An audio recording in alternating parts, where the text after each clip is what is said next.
The national debt and the national deficit. You have probably heard about these, probably during an election. They are related, but not quite the same, and they could both affect you in ways that might seem invisible, but that are real. So, the deficit. That is how much the government borrows each year because it spent more than it brought in. So, it's like how much more did the government throw on the national credit card each year? That's the deficit. In 2024, the government brought in more than $4.9 trillion, but it spent almost $6.8 trillion. So the deficit was $1.8 trillion.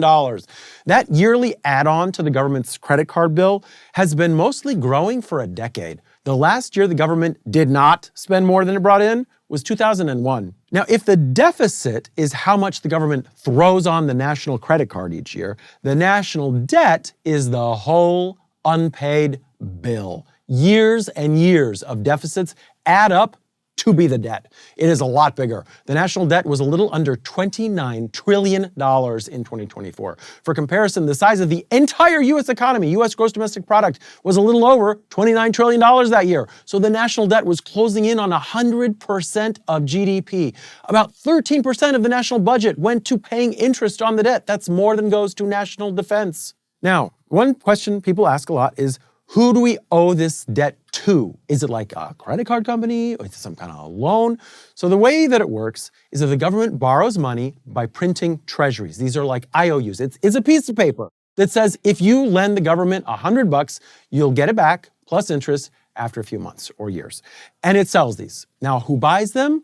Well, it's mostly the American people. It's you, your bank, your insurance company, your retirement plan, the Federal Reserve. About 30% of all treasuries are owned by the same kind of investors, but in the rest of the world, including foreign central banks. Now, another big question is how much debt is too much debt? Because we have a lot. So different people have different answers, and those answers are going to be different for different countries. So for example, Italy's debt is about 130% the size of its economy. Japan's debt is over 200% the size of its economy. But in general, we can say that once a country gets above 100% of its GDP in debt, its financial health becomes a lot more vulnerable if something goes really wrong in the economy. And a high debt is one thing if it is stable, but if it is growing nonstop like ours is, it can eventually suck up a lot of financial resources out of the economy and reduce business investment. Eventually, it can drive up interest rates all over the place for everybody.